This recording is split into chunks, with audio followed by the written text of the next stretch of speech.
Ladies and gents, welcome to the Shroom Live podcast. I'm your host, Shroom. Tonight I've got a guest. His name is Dan Goulding, and he's from Dang Fishing, and he's going to be talking about chasing mangrove jack in the southeast Queensland area. Land-based angler, he's also a kayak angler, and he basically puts himself going through all the effort to kind of find all these spots which are far away from people and civilizations in pursuit of that next big catch. Always on the, what they call off the beaten path. And he obviously has learnt a thing or two in his pursuit of this species. And tonight he's willing to share some of his knowledge and his tips with us tonight. So without further ado, I'd like to welcome Dang to the podcast. Welcome, mate. Hey, Shroom, how are you, mate? Just realized I got your name completely wrong with a G there as I introduced you, but everything is all good besides from that one thing there. I'm actually looking forward to having this conversation. And folks, if you know, before the podcast, I always go for a fish, and I'm just up off my feet right now, putting in the hard yards in the daytime. Now at night, we're still talking about fishing. So hang on tight, get your favorite drinks, get your favorite snacks, because we're going to be in for a good one too. Epic. I'm looking forward to talking mangrove jack and stuff like that, mate.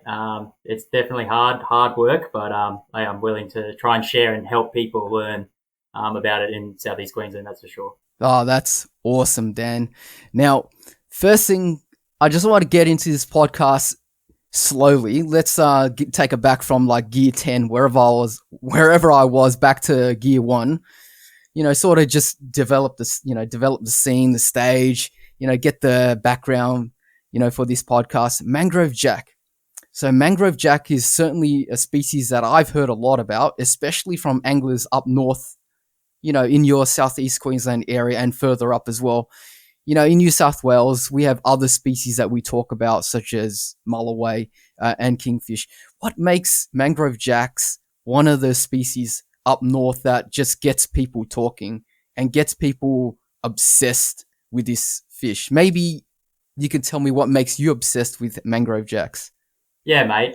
So with mangrove jacks, obviously, I think like the appeal of them, they're such a beautiful fish when you look at them. Stunning colors, red, they've got the lateral line, all that sort of stuff. Some of the little ones have like a blue eyeliner under them. They're just stunning fish to start off with. But they can obviously, in our southeast Queensland systems, they can actually get quite big. You're looking, the average fish, a 50 to 60 centimeter fish is not that uncommon these days. It used to be. But more and more people are catching bigger and stronger fish. And, you think like, even a 40 centimeter jack, for example, like, even on strong gear, tough gear, they will towel you up if you're not concentrating. If they can wreck your lures, they can wreck your line, and you can just be sitting there with your knees shaking, a 40 centimeter fish. And, they're just super, super strong. Even like the little tackers, 25, 30 centimeters, it's crazy, mate. And, I love fishing for them. It can be frustrating at times, but, that's the appeal for it. And I think also the fact that there's so many different areas you can catch them, right, in southeast Queensland. So we have a lot of landlocked lakes, we have landlocked creeks, so they just don't get a lot of tidal influence. You have big systems, all sorts of stuff. There's some people catching them in fresh water where you can catch bass.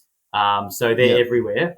And I think when I started jack fishing, I was always on the side of that they're pretty elusive fish, and they are, no doubt about it. But I was like, they're in this system. But in fact, they are everywhere. It's just a matter of trying to figure them out on the day, and trying to figure out what they're going to take and how you're going to catch them. You just got to outsmart them because they are pretty smart fish, that's for sure. Yeah, Dan, I was going to crack a joke in the first 2 sentences of when you answered that. I was going to say, so you're chasing them because, we're superficial. We like the way they look, just like a lot of things in life. If it catches your eye, you gotta go for it. That nice I like that. That's it. Nice shiny thing in the window. You gotta go for it. Yeah. And then you alluded to their strength and their power. So that is definitely something that I've come to understand, that mangrove jack has this exceptional ability to basically punch above their weight. In boxing, they've got something called the pound for pound rating.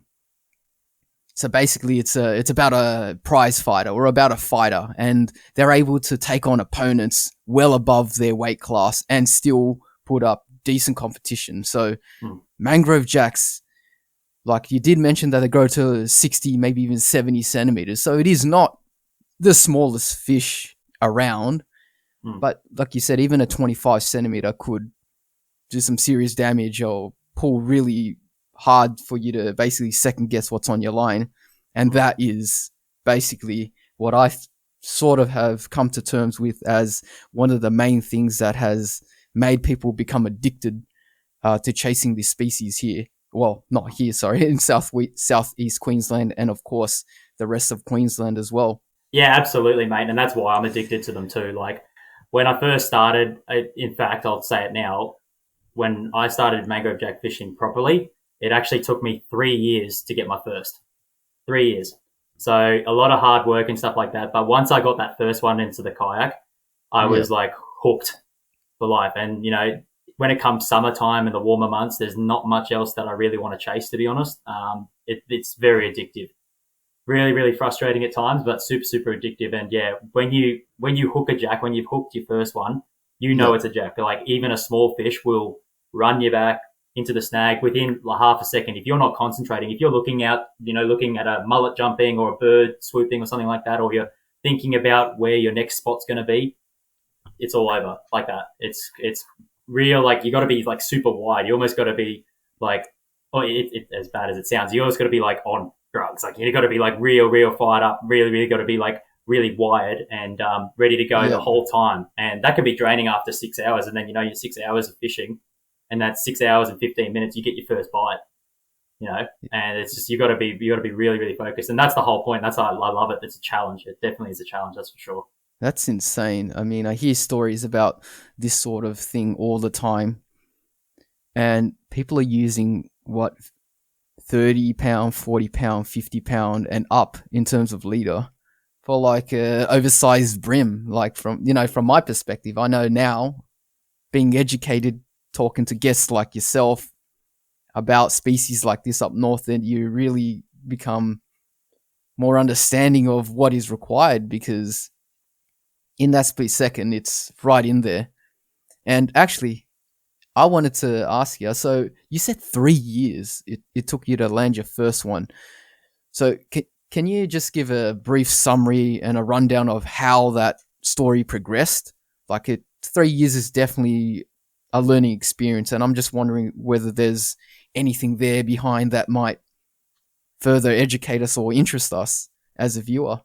Yep, absolutely. So started off, most people doing brim, flathead fishing, that sort of thing with lures. I caught my first couple of fish with that, and I got the idea and the handle of fishing, fishing with lures especially. And then obviously I progressed to the mangrove jack stuff as it was getting more popular here in southeast Queensland. And yeah, the first year or so, I honestly really had no idea what I was doing. It was a lot of trying to learn, trying to figure things out. Um, and looking at a lot of YouTube videos, Facebook pages, forums, all that sort of stuff, and just clueless. And what I would do is I'd actually try and like most people do, try and research where the jack spot is, where the secret spot is, the honey hole that people talk about. And what I would do is I would actually, over say the first summer or the second summer, I would actually fish maybe 12, 15 different systems once. And I Yeah, wouldn't catch anything. And I'd go home with my tail between my legs and I'd be like, there's no jacks here. There's no point wasting my time. Let's find another spot. Let's find another honey hole. But as I progressed with a year or two or whatever, and I caught maybe my first one, then my second, I realized that I should focus my attention on one system. And right. what I did was is I tried to figure out, okay, how do the jacks feed in this system? What sort of tide? Where are they in the certain tides? Where's the bait in the tides? Sometimes, the bait pushes up really shallow, real deep, depending on the current conditions, all that sort of stuff. And once I caught my first one, what I actually did was I wrote down all the conditions. So everything from barometer, tide, wind, rainfall, previous rainfall, all that sort of stuff. Literally even got the Google Map coordinates, put it in a big file, big Excel sheet, and I still use it to this day. And I look at it and I go, okay, this system, this session, I caught it on a rising tide, or this one on a falling tide. And I just learned, if you stick to one system or a handful of systems to try and figure out the different tides and the different patterns, then you can use that towards other systems. And then when you're exploring different spots, I think that's a big one that I learned over the 3 years. I think if I started and looked at one system, one of my local systems, and fished it 15 times in that season and tried to figure different tides, I think I would have been more successful then. That's for sure. And just try and figure it out for yourself. It's definitely challenging. Once you get that first one, or you even get the hit, it's crazy. You'll know when it's a jack hit. It's not like a brim. It's not like a bass. It's full clobber, full smash, and it's crazy. That's for sure. So that's probably my big bit of advice, I reckon. Or the story with the first 3 years. Yeah, that was an interesting point you raised there about spending more time in one system as opposed to, I think you said about 15 separate systems, having a go one time and then deciding that there's literally no mangrove jack on this side of Australia. Well, on this side of the earth, that I've tried all this and they're just not there. It's it's just not for me. I know people like that. I know that there are anglers that fish for whatever species they're fishing for. I know that there are people like that. Whatever species and whatever location, whatever time, they'll go and try it one time because I heard about something. And then I would say that it's not about giving up, but it's almost like they give up on the spot that, oh yeah, I went here and it's just bad, for a lack of a better word. You know what I was going to say there. A lot of people say that, and then you just move on, and then before you know it, you've fished all the systems, and you're now on Facebook say, "Hey, I tried fishing. Like I've tried fishing for this. There's just no fish in the sea." You see those posts all the time, and people are trying to like hop on with advice, and so other people saying, try again, try harder, and where are the fish? It's in the water. All those jokes that come up. So it's funny. Some anglers are like that. And then there's some anglers which probably spend too much time in one area of a system and they don't want to move away from that sort of area where they're casting. When if they just moved up a few meters or just a few kilometers up or down the river, that they would have a lot more option. And I think as anglers, we need to find out where along the spectrum we are and then sort of figure it out. So I guess I was more towards the not moving very often because I was always confident that I could put a little bit of time in and get something out of that spot. But, it's definitely not the most effective way to chase a fish. It's a lot of searching, and a lot of the times you have to go off the beaten path with your own research and find these areas that the mangrove jacks are in. That's it. Yeah, it's very, as I said before, it's very, very rewarding. And even like today, like this season, I will go back to some of the spots I started when I started way back when with mangrove jack fishing, because I fished there before and I'm actually confident that there's fish there. I'm confident there's jacks there. I've caught them or I've hooked them or I've seen them, that sort of thing. And it's a never ending game. You think you figure them out. You catch a couple in one sort of setting or set of scenarios, a certain weather pattern or something like that. You go, okay, this is how you catch jacks. And then like that, it's nope, they're completely gone. And you've got to figure it out. So you're always chasing them. You're always chasing them. That's for sure. That's the fun of it. That's why I love it. Let's just go straight into it. So let's say that I turn up to Southeast Queensland tomorrow and I've decided I'm going to catch my first mangrove jack. What do I need to do in terms of preparation and research? And of course, we're now then going to lead into what sort of lures and gear and all that. But let's just start there. I'm coming tomorrow, Southeast Queensland. I want that mangrove jack. Yeah, absolutely. So I think the biggest thing is that there's a lot of behind the scenes that goes on with jack fishing. So I spend a lot of time looking at Google Maps and that sort of thing. So even my wife, she's like, what are you doing? What are you doing on your phone? I'm like, I'm literally looking at fishing spots, middle of the night, middle of the day, doesn't matter, lunch breaks, whenever. There's a lot of research going into it. And you just got to look for little honey holes. They are there definitely in Southeast Queensland. And they, in the warmer months, spring, summer, even autumn, early autumn, that sort of thing, they're full of life, full of bait, full of fish, and the fish will follow the bait. So I think the biggest thing is have a quick look on Google Maps. I personally tend to go for the really skinny creeks. So the creeks generally, only like 10, 20 meters wide. And sometimes a Yeah. boat can't even get in there.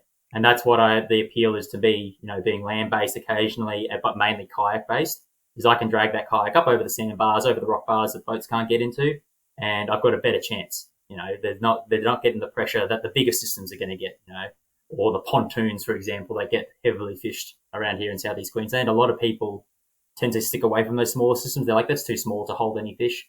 But I definitely look for those smaller ones. So I sometimes even on Google Maps, it's just a line of green. You can't even see the water. It's just trees. But there's water there. And I think if you are going to come to southeast Queensland, the only way you're going to figure out or learn where to fish is to actually just go there. Even without a rod. This time of year, winter, I actually spend a lot of time looking for spots. So I'll actually just drive up the coast or drive down the coast, and I'll just have my Google Map spot and just have a look. Go to the spot. Is it an easy launch spot? Does it look like there's people been fishing there? Does it look like there's life there? Like I went to a spot literally just last week actually, and really hard to get into. And it's like all these mangroves and trees all falling over, so I'll have to like squeeze the kayak under to get into it. But literally, as I was at the water's edge, beautiful area, lots of laydowns, timber, all that sort of structure that people associate jacks with. And on the other side in the shallows, there was a school of mullet, probably about maybe 30, 40, and there was a jack sitting with them in winter. So you go, I went to that spot, looked at that, I'm like, okay, I'm going to head back there in a couple of months' time when it's a bit warmer. You could definitely try and do it in winter, but definitely like that sort of spring, summertime, I reckon that's your best chance. But you can catch them year round, but I tend to put the jack gear away over winter and go for the impoundment bass, flatties. I'm starting to learn dewies as well. Still very novice at the dewies, but jacks is where my heart is, and that's where I try to spend most of my time. Yeah. Now, for those that don't know where to start, so you mentioned about finding these skinny creeks. So I'm assuming you're looking at a lot of mangroves and snags and that sort of area. Is that the sort of structure that you're predominantly going to find mangrove jacks? Sort of an upper river species, upper river target. So you won't really find them down in the lower reaches in the bays, for example. Or could you find them there? Yeah, it's a pretty interesting one. In all honesty, it's just the fish and water, to be honest. So, we get a lot of flooding up here in southeast Queensland. So when the floods happen, a lot of fish push out, towards the main systems and the oceans and that sort of stuff. But, early season, that sort of thing, when there's only been light rainfall, a little bit of runoff, that sort of thing, they will mill up in there. And even over the winter, they will still stick there. Well, that's what I believe anyway. And, I think, in all honesty, if you look at a Google Maps spot and you're looking at a creek, and if there's any sort of vegetation on the bank, there's bound to be some sort of structure in the water, whether it is mangroves themselves or a fallen piece of timber or a deep mud bank or something like that, or rocks, for example. So they definitely do stick to structure, that's for sure. But I honestly, I've caught them in less than a foot of water and sand. So they can be anywhere. So they're pretty opportunistic. There's the old saying or the old sort of myth with jacks is that they sit in a snag and they sit in the spot. And if it's a low tide and there's no water under that particular spot, the jack's never going to be there. It's always a low tide, sort of snag. The snag has to be in the water, and that's where he's going to call home. And as I've, fished over the couple of years, that sort of thing, I've realized that they are very much almost like a brim, right? So a brim will move with the tide. So, they'll go into the deeper spots and then they'll move up into the shallows to feed, and then they'll sit in ambush waiting for little prawns and stuff to come out of the snags and stuff like that. Jacks are actually pretty similar to that in that way. And they're also pretty spooky too. So you've got to have your wits about it. They've got this aggressive sort of nature about them. But they can be easily spooked like a brim in that regard. But that's another thing that, as long as there's structure there and as long as there's bait there, something's going to be chasing it. It's so interesting. I was thinking about Taylor for a second about, being a species that is extremely aggressive, that almost eats for no reason and attacks other fish for no reason. So a mangrove jack is a little bit more, I guess, reserved but aggressive. It's got the power. And what's its temperament like? It's a bit of an interesting one. Every system I fish and every time I fish, the jacks are playing up differently. You could sometimes you can see them sitting in the shallows, right? And you could cast a lure 5 meters, 10 meters to it, and it'll just dart off the opposite direction, super spooky. Then some days you could do it and they just come straight for it and clobber it. They're really, it's a really interesting one. It's temperamental. They're definitely temperamental, that's for sure. So although they've got that sort of hard nature and aggressive nature about them, going hard on your tackle and that sort of stuff, going really heavy leaders and that sort of stuff. Sometimes there's got to be a little bit of finesse about it. You got to be really, really subtle. And that's why some of the techniques that I use, I try to, be as finessey as I can for those situations. But then sometimes I'll cast the lure in there and it just gets clobbered before it even, hits, goes a foot under the water. Yeah. So it's really, every day is different. And again, I'm going back to the whole thing that's why it's a big appeal to me. It's a challenge. That's for sure, trying to figure them out. Do you know what sort of prey they pretty much focus on? So I'm assuming obviously mullet is high up the list, like other free swimming fish. But for example, brim, they also they might mooch on a few oysters, or they might dig in the sand for some worms. It doesn't sound like a mangrove jack is that sort of predator. What are your thoughts on that? It's an interesting one. I honestly think that they're just an opportunistic feeder. They will eat anything. Like I've seen some, people posting on YouTube and that sort of stuff in videos, and there's jacks that have coughed up chicken bones, like literally like Woolies chicken bones. Yeah, under pontoons or something like that, or a bird or something like that. They've coughed it up in the live well or something like that. I've seen them eat rats, on the socials and stuff like that. Rats, snakes. Very opportunistic species. I think if the food's there and they're confident, they will eat it. But predominantly in the smaller systems, you're going to get a lot of finger mullet or little potty mullet, herring, prawns. Prawns are a big thing up here. And then all sorts of things. Like there's some crab lure imitations that people have caught them on crabs. So that also kind of ties back to that whole thing of me saying that they're sort of like a brim, that they're very opportunistic. Like a brim's very opportunistic, depending on what it is. But in all honesty, they'll just eat whatever. I've heard reports, not personally, but that they attack each other. So jacks will go after jacks, like little jacks. So some of the lures that people make and some people that use replicate a little jack, like their little red with the little bars or whatever across them, to kind of get like a reaction bite or an aggression sort of thing. Like they're very territorial, can be. But then going back to what I said before, they can be super elusive too. So they're super spooky. I'm gonna get into the lure, the lure part pretty much right after this question here. But do you think that they're cannibalistic at all, or it's just purely competition and aggression towards their own kind? No idea, to be not sure, to be honest. I don't think there's been any like sort of scientific proof or evidence or research or anything like that to prove it. But I do believe they are territorial. But then some days they can just be. I can see them swimming with a school of brim, chilling, just happy, just swimming along or whatever. And then, but then some days anything goes near and they're just pissed off, basically. It's a bit of a hard one, that's for sure. So. They're very, very, and again, going back to the whole thing, it's a challenge, and that's why I love fishing for them. All right, so I've decided I'm gonna head up there, find a creek, skinny creek. It's got a lot of mangroves. It looks like it's a little bit off the beaten track. Probably not going to see anyone there. I might run into some snakes, some mosquitoes, but I'm going to be all right.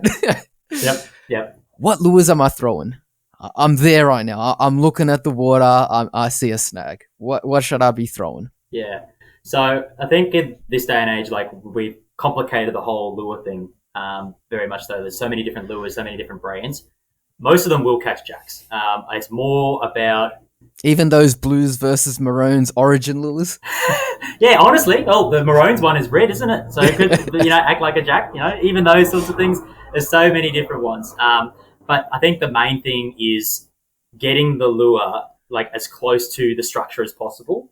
Right. And when I say that, like, you might be using like a top water lure with trebles or something like that. You've almost got to be snagging up every cast, or you've got to be putting it in spots over a snag or something like that where you go, oh God, I'm not going to get this back if I get hit. You've got to put yourself in, because again, even if it's a spot that's not fished very often, a lot of your weekend fishers or fishers that, just having for a social sort of thing, they're not going to risk that. They're just going to fish the edges or the fringes. Tend to like what people do for barra up north. They kind of, fish the edges of these snags. That's where barra tend to sit. They're scared to lose their $30 lure. They're scared to lose their, expensive sort of gear. But I think the mindset, it's almost backwards. You've got to think about losing your lure. Like you got to be like, you got to scare, like as a well-renowned Jack Fisher, John Costello from My Lure Box. What he says is you got to scare the paint off the lure. Like you got to get it like this, like that's the snag, and you got to get it right up nice and close and be scraping it, because that's where the jacks are sitting. They're sitting there, they're waiting for something to come past, or they're just sitting there, and it's either an aggression thing or it's they're really hungry. So I think that's the main thing. But you can catch them on a variety of different ways. And I can go. So what's a good lure first stop to throw in there? What's an exact? Yeah, all right, model, let's go for straight into it. I'll grab one. While you grab that, I was gonna say, so if I have a Mega Bass, I don't know, Garuda, what's that? That's about $180 lure. So I should just throw it right there in the snag. Yeah, mate. If you want to catch the jacks and they're hungry, they will eat it. So yeah, some of the lures that I'm looking at now that I've got in my tackle box, they're $40-$50, but that's expensive. And some of them, are barely touched. Like they've got no paint written off them, but then some of them are just horrendous. Like they've got no paint left on them because they're the ones that I like to use. They're my faves. It's like cod fishing. The cod lures here are expensive. This is a well-known jack lure. Any species really. So that one there. So I do a lot of surface fishing. So that's a MMD splash prawn, and that's the 95 millimeter version. And I don't know if you can see, but like that's the side of it. Like there's a lot of hook rash, and there's a couple of teeth marks in there. Caught me a 46 just a couple of months ago. That sort of thing. So the MMD splash prawn's good. I don't think color matters. I'll just put that out straight there. I don't think color matters. There's another one. That's a different nice little color. Yep. That's probably like every time I go jack fishing, I've got that tied on, no matter what. Even if it's middle of the day sort of thing, I am still very confident to throw a top water lure for jacks. It's addictive. It's very addictive, that's for sure. The strikes are aggressive, and it's just such a perfect little lure, the MMD splash prawn. And it comes in a smaller version as well, the 70 mil. I don't know that's the one I've used. Yeah. I throw that for brim as well. And I've actually, a season or two ago, I actually threw it pretty often, 70 mil for jacks, and the hooks will stand up to jacks. They're really, really good quality. So again, depends on the system. If you're fishing a smaller system, maybe like a landlocked lake that might have not much tidal flow, the prawns might be smaller, right? So then I'll drop down to that little 70 mil, and you tend to have to throw that on spin gear. But a lot of this sort of stuff, these lures are on bait caster gear. So that's like my go-to is any top water lure, but mainly the splash prawn. That's another popular one. That's a G splash. Like look at that. Yep. On the top. So that's teeth. And just that, again, scaring the paint off the lure, just getting it nice and close to that snag. Yeah, before we go on with that, how do you get the best out of the MMD splash prawns? What's your technique? Yeah, so with these ones, they're so versatile in the technique. So if you run, like I tend to, I don't know if the camera's going to pick that up, but I tend to run a loop knot. I see that. Most of my lures. So if you do a loop knot, it's actually going to get the lure to pop as well as walk the dog.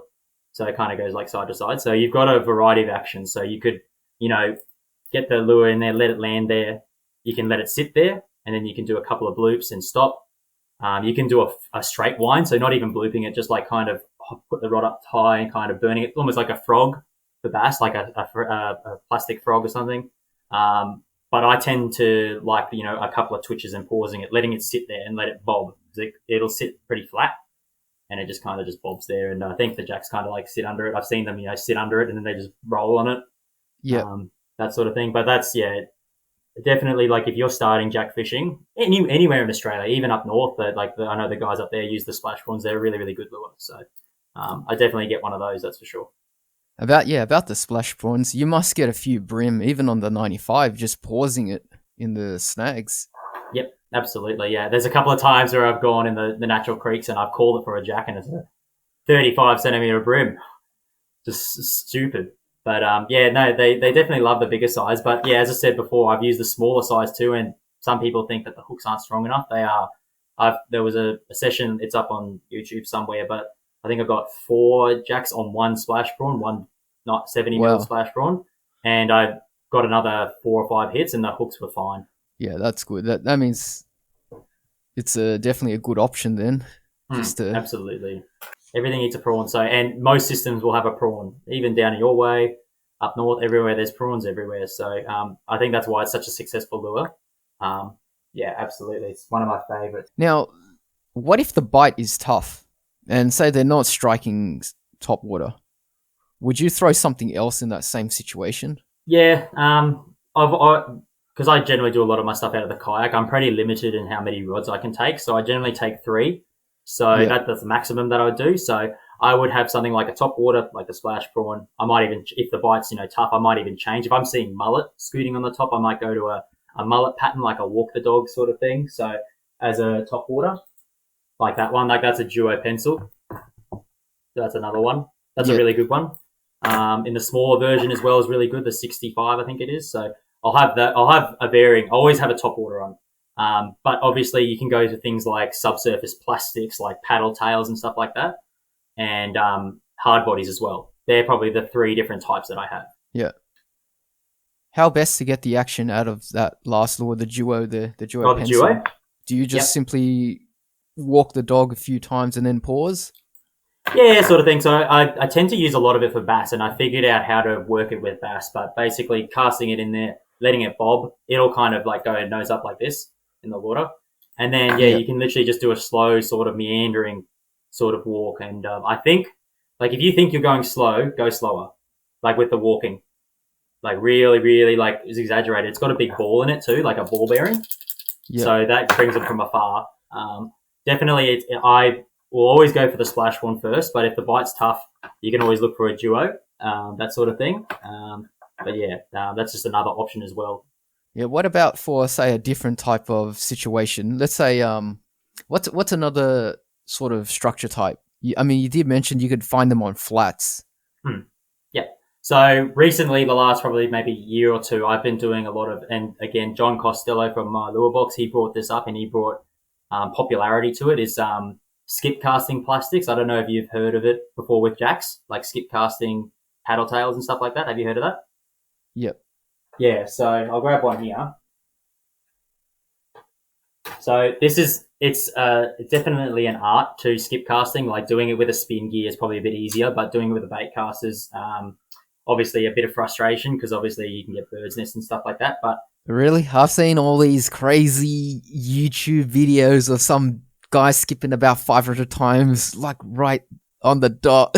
it's funny, like you go from it took me maybe 6 to 7 months in the winter to kind of Yeah. get the skip casting thing under pat because you'd always Yeah. just bird's nest or something or over Oh, or it's whatever. it's so difficult. That's why Yeah. these videos go viral. You know, That's you it, see them absolutely. skip it under, I don't know what it is, but just A dock or something like they're that. trying yeah. to chase what is it? Not peacock bass.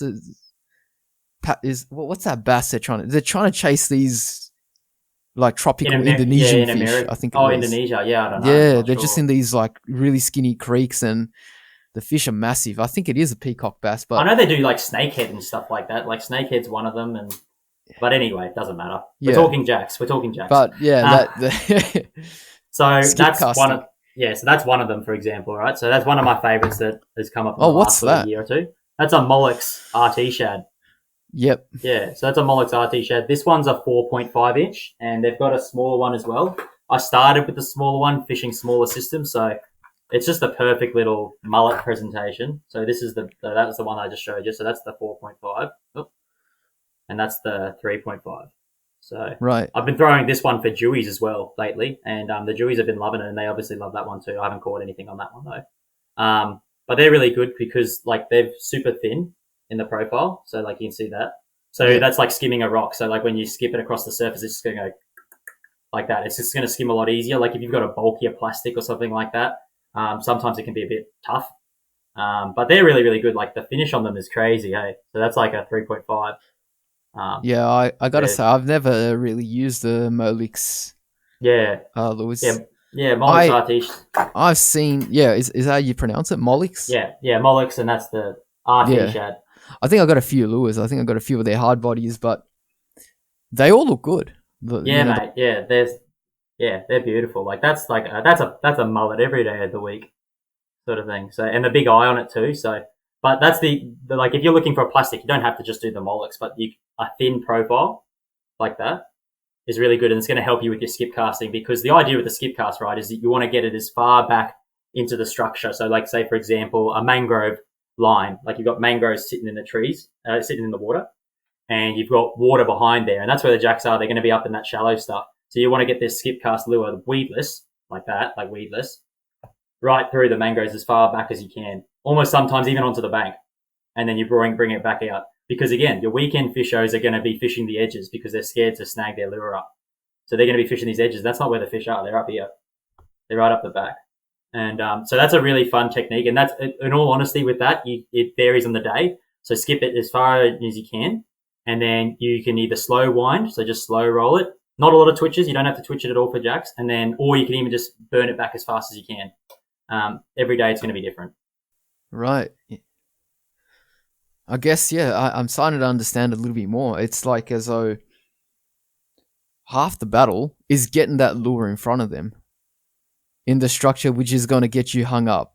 It's the fish is going to, I mean, the structure is going to bite as hard as the fish is going to run, basically. Yeah, that's it. And yeah, they're very, as I said, they're very structure orientated fish. They do move around, that sort of thing. In the shallows, as I said, you can find them in a foot of water or whatever. But they're definitely structure orientated, and you've got to get that right in front of their face, because they're not, if they have a pizza, and let's just say, for example, you put a pizza in front of your face, you're going to eat it, right? But if it's, 10 meters down the road, or, just over there, you might go, I don't really feel like it. So yeah, you got to go to KFC. Yeah, that's exactly. Get Uber Eats. So you just want to put it right in their face. Make it easier for them. Honestly, make it an easier decision for them to either eat it because they're hungry or attack it in terms of aggression. And that's what it mainly is with that skip casting stuff, it's a reaction bite. So they get it in there. They hear the mullet, skipping along. So it sounds like a mullet jumping out of water or something like that, or something's chasing it.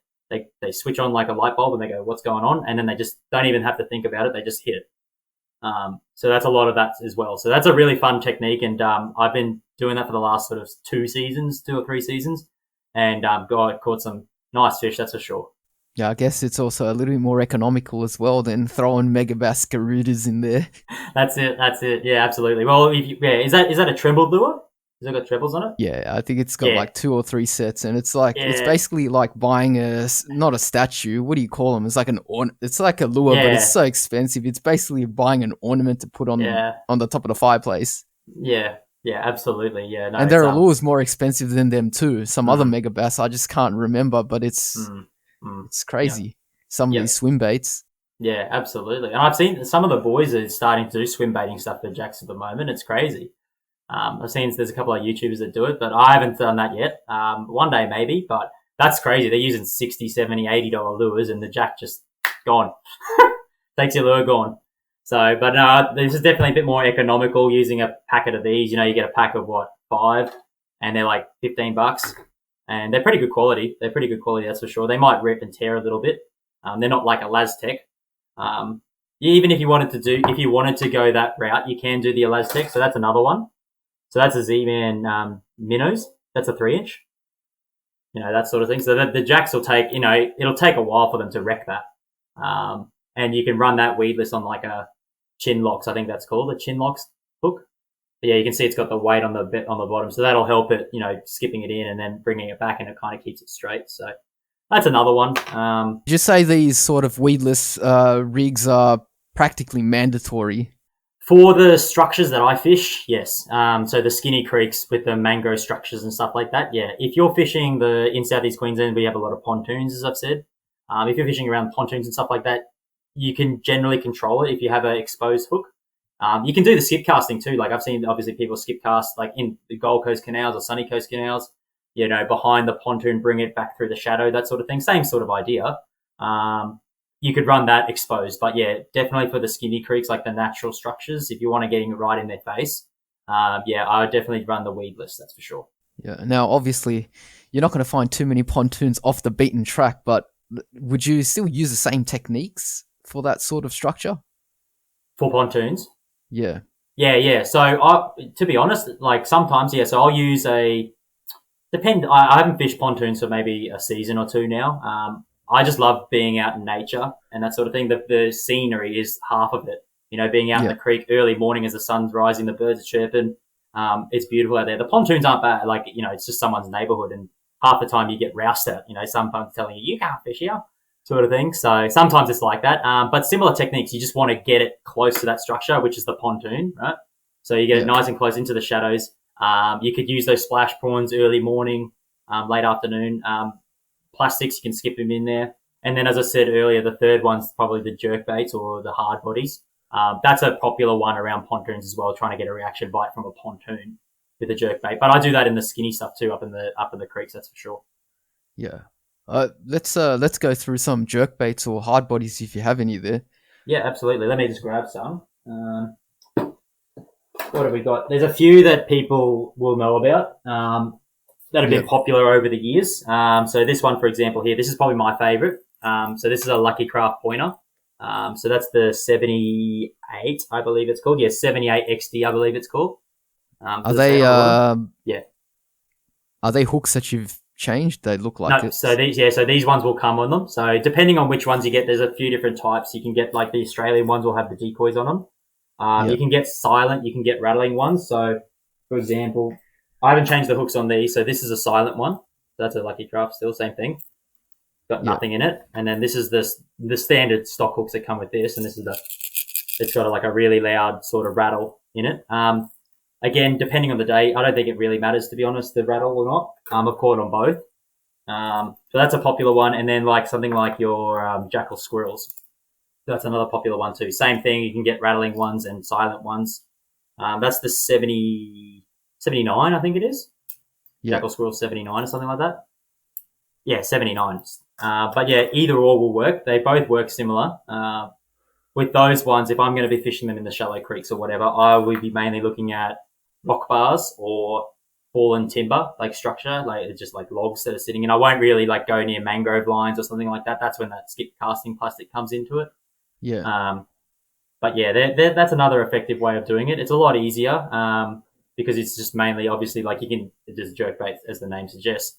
You can just twitch it. You can let it sit there, whatever. You can just wind it back in. There's a variety of ways you can do it. And if you're on a rock bar, for example, with the bib, it will tend to bounce off the rocks. Whereas like if you have like, an exposed plastic or something like that, it might just snag up straight away. Even the weedless ones sometimes snag up in the rocks. But that just kind of digs in and kind of bounces it off. So that's another option as well. But they're probably, overall, they're the three different ones that I do: surface, the plastic, and the hard body. Yeah.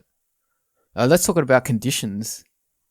Like, conditions which may matter in jack fishing, tides, barometer, rainfall, etc., etc.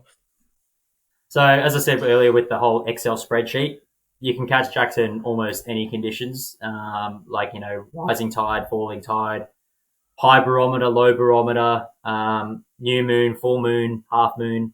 I don't think it really matters, but if I was looking, like if I saw and I had a week to fish and I could pick one day, and like the conditions I'd look for is something like early morning, right? So I like to go out early morning, late afternoon, a nice humid morning. So like nice warm the night before, or it's going to be really hot during the day. I'd probably look for a slight breeze. I think glass out conditions are nice and really nice to be out in, but sometimes those jacks can be a bit spooky. So if you've got a little bit of breeze on the surface or whatever, those splash prawns will still cut through it. It's fine. But you can hide your presence a little bit too, your shadows, that sort of thing, especially in a creek that hasn't seen a lot of people.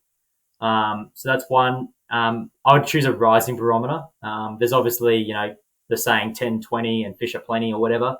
To be honest, I've caught them in 990 barometer, like a really low barometer, and a 1020 or 1030. I've caught them in all sorts, or had hits from them, per se. So I don't think that really matters. If it was, I look for a rise or a change in barometer. So like if it's going from 1020 to 1025, or down, I think that might have something to do with it. I don't know. I don't know what the research is, but that's what I tend to look for.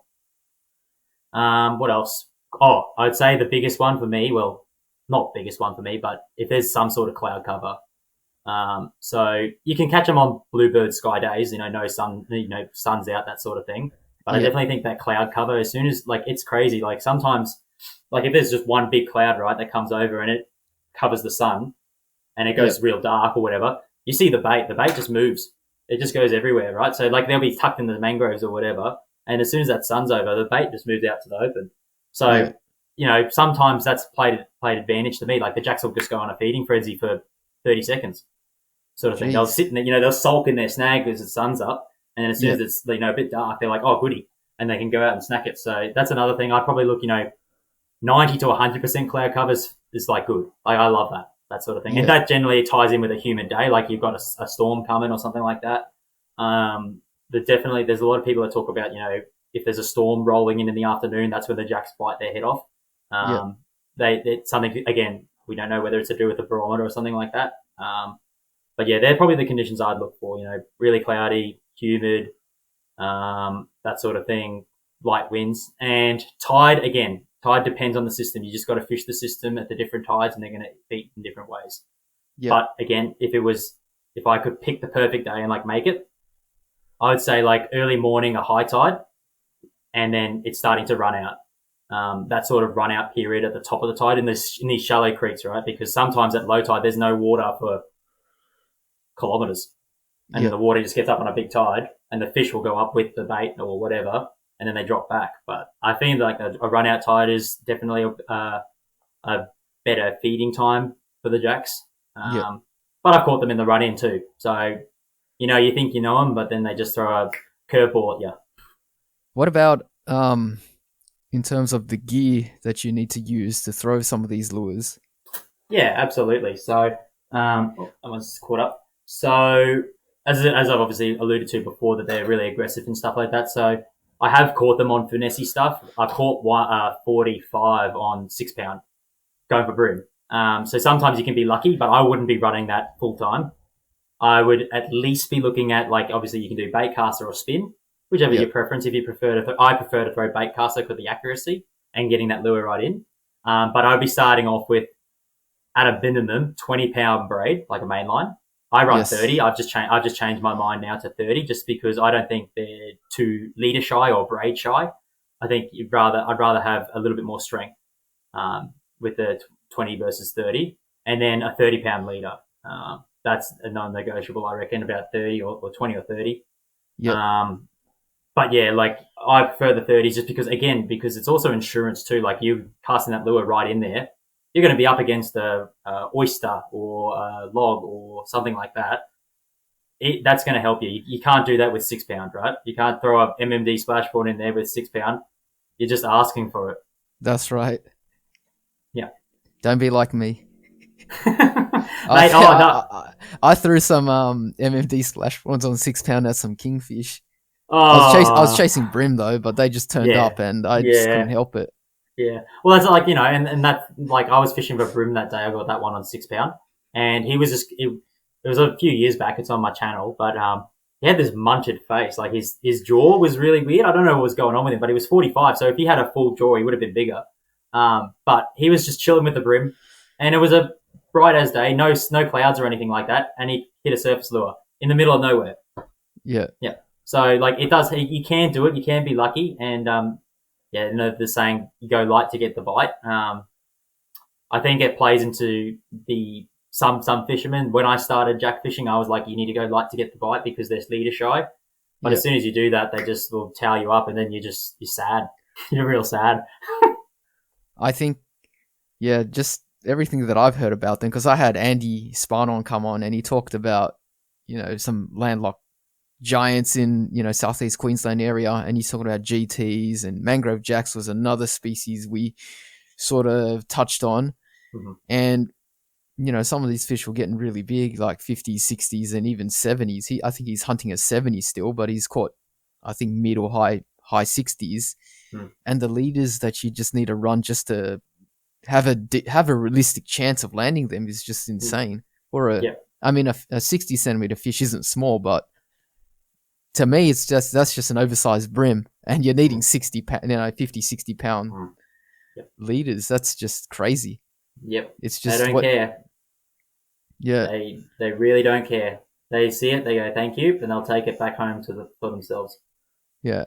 Now, I want to loop back around and talk about one more condition, and which is rain, and how you think that affects, the mangrove jack fishing. Particularly since we're talking about creeks and, far up the system. surely that's got to have a huge impact, even if you have a little bit of rain.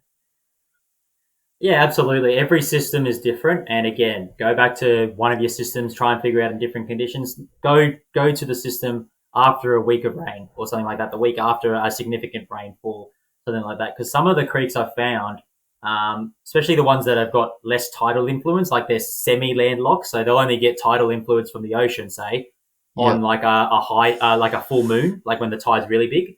But most Yep. of the time, it's locked. But if they have a tidal outflow, they have a lot of drains and stuff like that, and pushing a lot of fresh water in, and those jacks will sit, in that current sort of thing. So that's another option as well. But if you're looking at a natural, off the beaten path sort of creek that I tend to fish, I generally wait, at least a week or two after a significant rainfall event. So significant, I'd say more than 30 to 50 mils. Yeah. So, but if it's 10 to 20, it doesn't bother me. In fact, that probably encourages me because I think, don't quote me, but I believe that, like the prawns and stuff like that start moving and they start, I don't know, breed per se, or they start getting more active after a little bit of fresh. And it's Yep. just a change in the system. Like imagine like a stagnant pond and then you get a little bit of flushing, a little bit of flow or oxygen or something like that. That can turn the fish on too. So it's just food for thought. You just have to go out there and try it really. Look, I'm gonna ask you, a bunch of like questions that I've come up with that are sort of still related to the what we're talking about, which is mangrove jack fishing. But just a little bit off a tangent. My first question is: do you do any fly fishing? Well, I bought a fly rod a long time ago, a fair few years ago, and I did like a occasional brib fish or whatever stuff like that, flatties, that sort of thing, just before the channel, that sort of thing. Yeah. But I've just recently brought it back up, and about 4 months ago or so, towards the end of the jack season, which autumn sort of period, I tried to go for them on the fly, the jacks on the fly, and I ended up getting only a little tacker. He was only 25, 30 centimeters, but that was fun. That was definitely fun. And if you're a serious fly fisherman, like people would know, like serious fly fishermen would try and go for jacks, and they'd come up trumps. It obviously just makes it a lot harder, but at the same time, in southeast Queensland, not a lot of jacks are seeing a lot of flies. So if you're a fly fisherman, don't be daunted by this big aggressive fish. Like I reckon you're definitely within a chance. And if you get flies that work like the splash prawn or a little mullet imitation or something like that, that can work. But yeah, that was fun doing that, and I actually caught a tarpon as well when I was going for the Nice. jacks as well. So I've never caught a tarpon before, and I know that they were in that particular system, and I didn't know what was busted up. So I just cast at it, and yeah, I got a couple of hits from on that session, and that's up on YouTube as well. So if you wanted to have a look at that, but that was pretty fun. Yeah, I was about to say my next question was you've alluded to it a few times that you have a YouTube channel. Can you tell us a little bit more about that? Yeah, mate. So no fancy sort of stuff or anything like that. It's a pretty small channel, only a couple of thousand compared to Big Shroom over here. And anyway, but it's good fun. I try to upload every week or so, just trying to fit in between work and other commitments and stuff like that, like the most of us. But it's good fun, and the main reason why I do it, I don't do it for popularity or anything like that, is I like to document my fishing sessions to teach people, or help people in directing them into what to do and that sort of thing, or what you can experience. Right, like a lot of people have kayaks, but they don't know that you can get into some really beautiful locations and that sort of thing if you put a little bit more effort in or something like that. And I just try to like showcase that. Um, Yeah. and that's another thing as well with the YouTube. I started the YouTube channel because I always had a GoPro or a camera with me when I went fishing. It's a platform for me to look back on fishing, 10, 20 years time when I can't go kilometers down a beach and chuck the kayak in, that sort of thing, when I'm, old and grey. So it's something to look back on in the past, and hopefully a number of people can learn from it and try and get the same experience that I feel when I hook up to a jack or something like that. Yeah. Now I've got a question just for YouTubers. I asked Andy this question as well, and that is, a lot of people ask me, they want to start a YouTube channel. What's some advice that you can provide for someone that really wants to do this? Make Mm. some videos. Yeah, I reckon the biggest thing is just be yourself. Don't try and copy anyone. Don't try and be as impressive as someone else. Just be yourself. I started that when I started. I was trying to, be popular per se, or try and get the views and get the likes and that sort of thing. And I would share my stuff on all sort of Facebook platforms, all different things and that sort of stuff. But at the end of the day, if you make interesting content or you showcase interesting stuff, people are going to enjoy it, and then people are going to watch it and people are going to talk about it. So I've definitely taken that on board in the last sort of couple of years with my channel. And I've really kind of taken a step back about worrying about, what do people think about me, is more just like, this is my fishing session. Let's make it into some sort of edit. And so that people can kind of be there with me, almost like they're in there with the kayak with me, watching what's happening. Yeah, that's some great advice, Dan. Now, surely you would have had some fans ask you certain questions over and over again.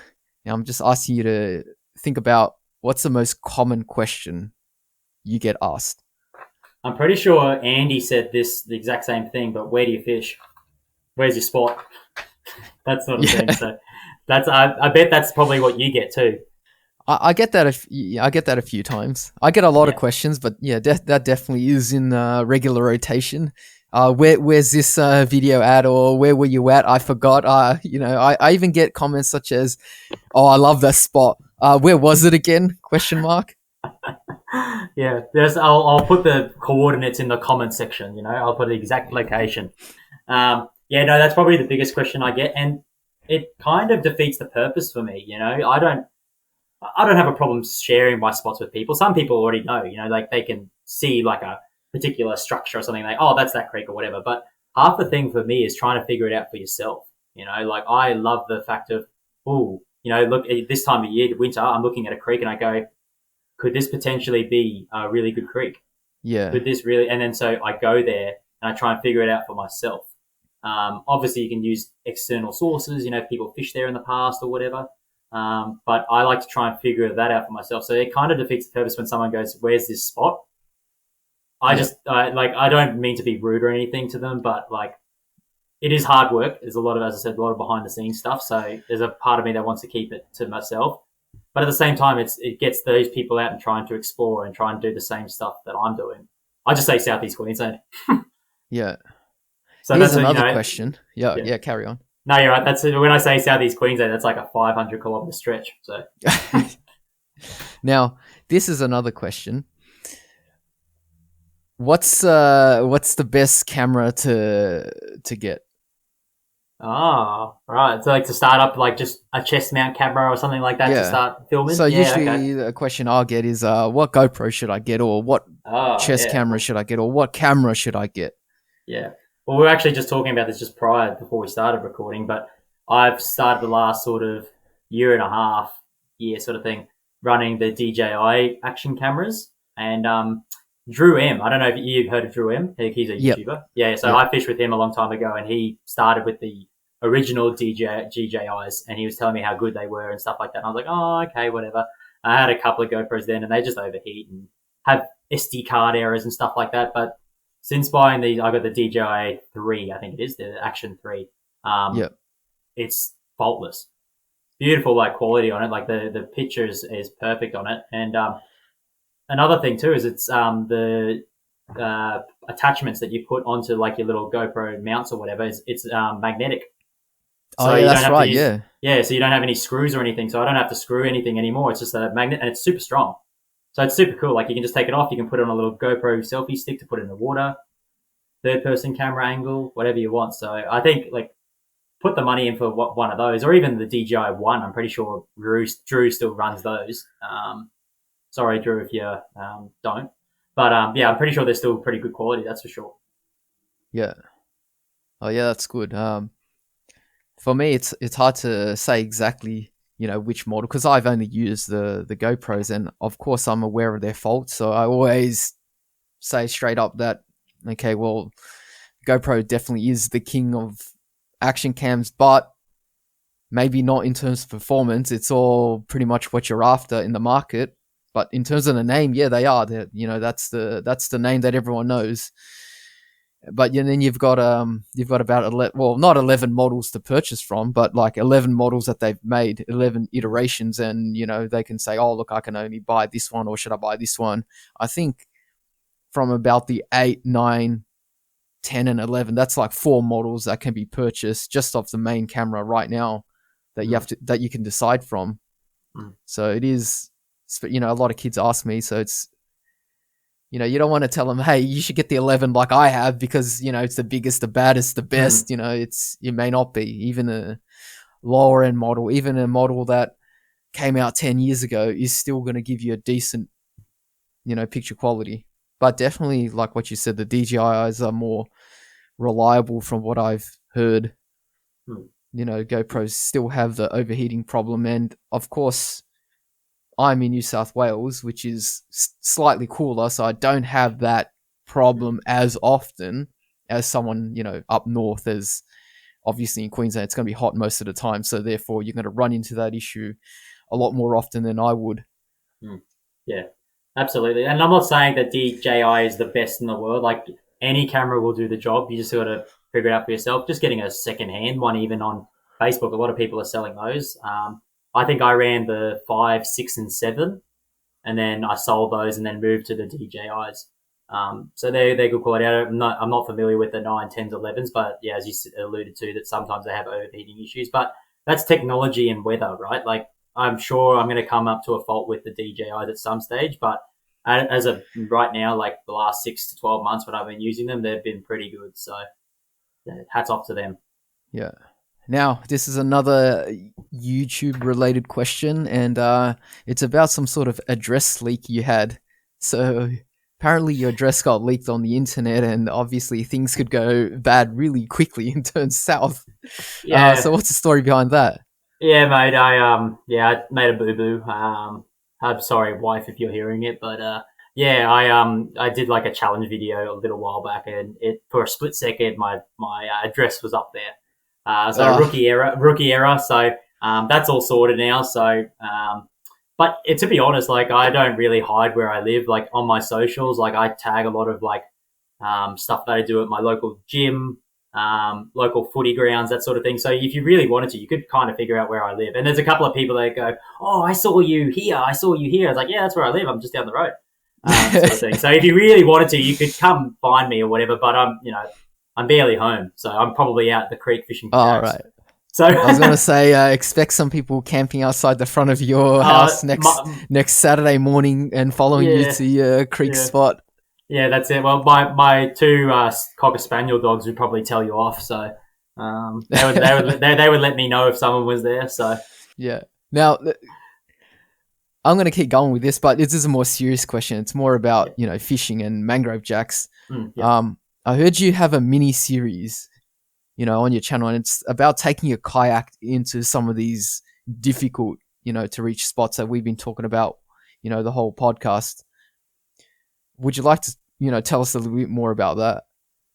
Yeah. So, if you watched on my YouTube channel, it was about maybe 4 months ago, 5 months ago, start of the year, basically. I was again looking at Google Maps for a long, long time, and I saw this creek, and I was like, I got to fish this at some stage. So I had a little window of opportunity over a couple of days that I could go to this particular spot and camp nearby, and really figure this system out over a couple of days. And it was tough, that's for sure. Like, to get into the spot, like, if you go back, I talk about it, but it was a 4-kilometer walk down the beach to the creek. So had the kayak in tow with a couple of set of kayak wheels and walking at 4 kilometers down. And on the last day, actually, I got maybe 2.5 kilometers down. It was raining, 2.5 kilometers down, and I forgot my camera gear. Oh, it was no. in my car. So I had to stop, leave all the gear, and I ran back because I was starting to lose that bite window or whatever that I was thinking that was going to happen. But fortunately, like, some of those conditions that I was talking about earlier, they were like that for the 3 or 4 days that I was there. Overcast, raining, high barometer, humid. It was disgusting. Like, it was like I was sweating out of everywhere. And but then it was raining at the same time. But it was absolutely like amazing sort of experience. And that sort of area like is really, really cool. And there's a handful of them. There's a number of them all up and down the coast in southeast Queensland. Only an hour or so, or a couple of hours drive from Brisbane, the heart of Brisbane. So you can definitely get into that sort of experience, and I'm hoping to do a similar series later in the year. So that's probably a leak for any of the subscribers or people that want to watch it. So I'm hoping to do something towards the end of the year and hopefully more towards the future and maybe different systems and maybe even different species too eventually at some stage. I've definitely set on the jacks, but as you mentioned earlier, you went on the weekend, but I've never caught a Murray cod. So that'd be something, in the future to do, a couple of days in the gorge country or something like that sort of sense of adventure. Um, fishing's half of it. Fishing's half of it. Like I used to get cranky when I didn't catch anything.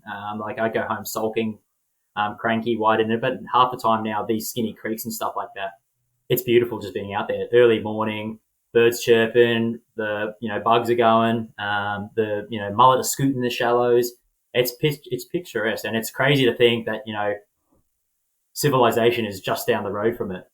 But you are far away from people. You can't hear anyone, can't hear anything. It's crazy. It's really, really crazy. So that's what I definitely love about fishing. That's for sure. Yeah, fantastic, Dan. Look, I've had a great time talking to you tonight about mangrove jacks in southeast Queensland. It was a pleasure to have you on, but before we sign out, I'd just like to ask you, how can people, get in touch with you? And, is there anyone that you'd like to thank? Yeah, so pretty easy to find me. So basically I'm on YouTube, Instagram, and Facebook. And it's just Dang Fishing. So my name, Dan Goulding, DNG. So just one word, Dang, D-A-N-G, Fishing. And that's on YouTube. YouTube's my main one. So I try to upload every week or so. And in summertime, it's mainly jacks and bass sort of stuff if I don't donut.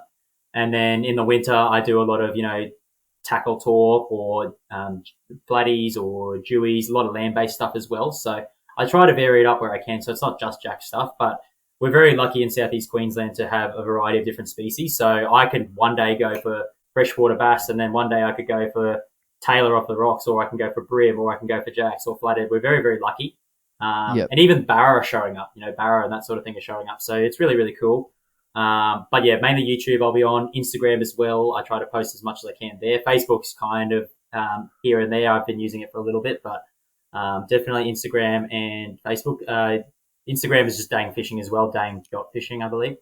But if you've got any questions for me, like I tend to reply to comments on videos within the day. I try to.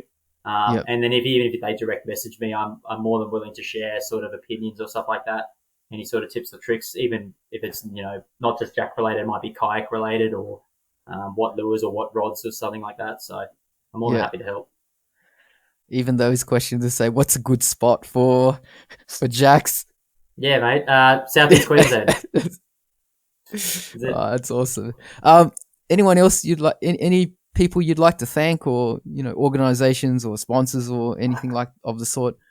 Yeah, I'm not sponsored, so I'm just at that way where at the moment where I can pick and choose what I want to use. So I'm testing everything, every sort of lure. I'm trying to learn all that sort of stuff.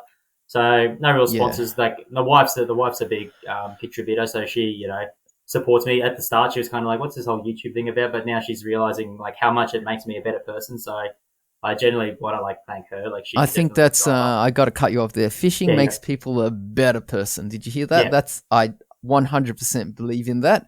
Absolutely.